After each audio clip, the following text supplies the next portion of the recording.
Greetings, dear friends, and welcome once again to my podcast. This is Pastor Richard Seafried, coming to you from our home here in Harrisonburg, Virginia. Well, it's Christmas season. What a great time of the year it is. And as you can tell, my wife has changed all of our fall decorations here in our living room to Christmas decor.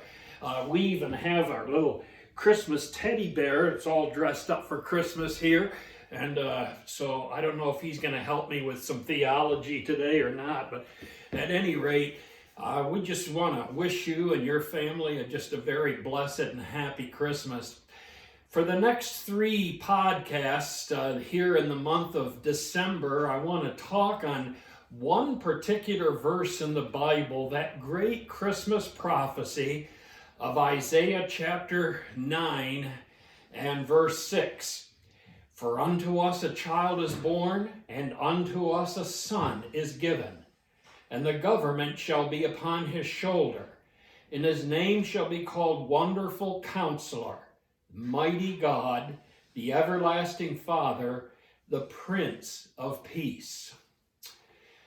I used to think that there was 5 names given by Isaiah: Wonderful Counselor, Mighty God, Everlasting Father, Prince of Peace. However, the wonderful in that verse is an adjective that modifies counselor. As a matter of fact, there's 4 different sets of names: Wonderful Counselor, Mighty God, Father of Eternity or Everlasting Father, and Prince of Peace. And so I'm going to talk to you today about the Wonderful Counselor. What makes Jesus such a wonderful counselor? Did you ever think about that?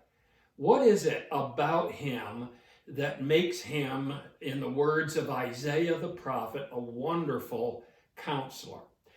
Well, number 1, he knows our need. Even before we tell him what our need is, he already knows it. He's omniscient. He knows all things. You know, as a pastor for 44 years, one thing I discovered is that the bulk of the first session of any counseling experience that I had with someone, the whole first session was pretty much taken up with me just trying to understand what the person's need was. And so they did a lot of talking. I didn't do a whole lot of talking. I just let them talk and try to express, why they came in for counseling, what they perceive their need to be.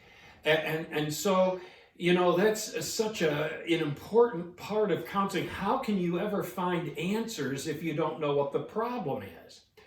Now, there's, in a human counseling situation, there's a couple of problems associated with this. First of all, a lot of times people aren't really sure what their problem is.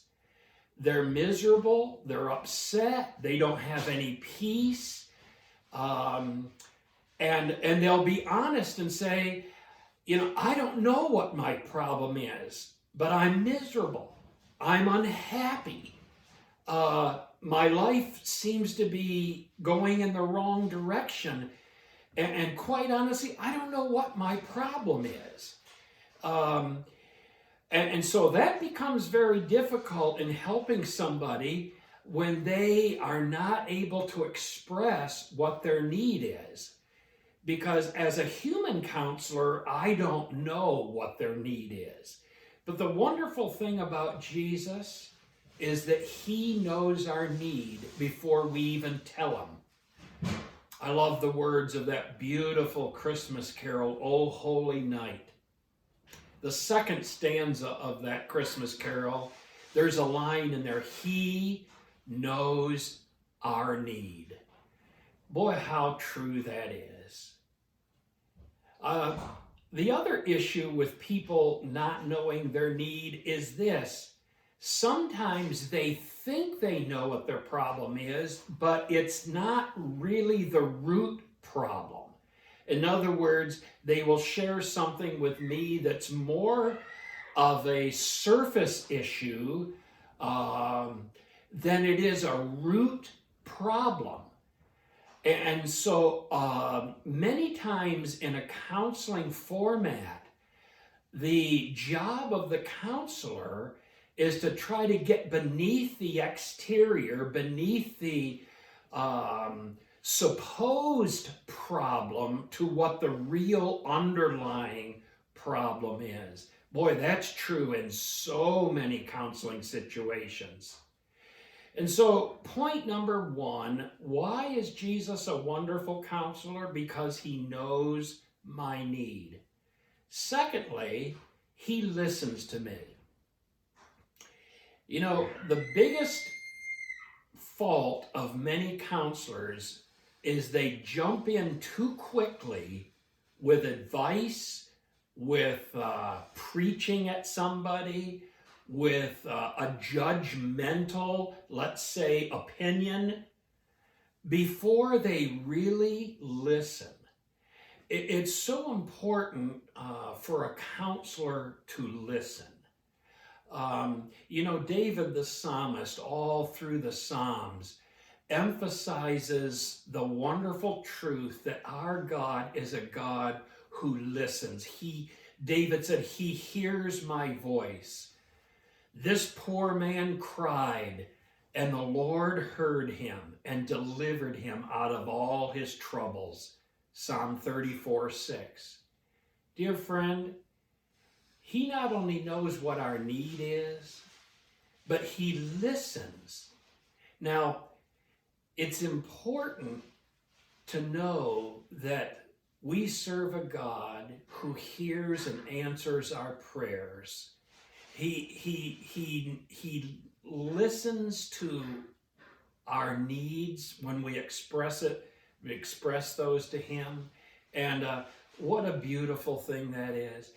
You know, most marriages that are in trouble is because somebody is not listening. Maybe both people are not really hearing each other. And that is a classic problem with many marriages. It is people that aren't listening really to what their spouse is trying to say. So thank God we have a counselor in Jesus who listens to us.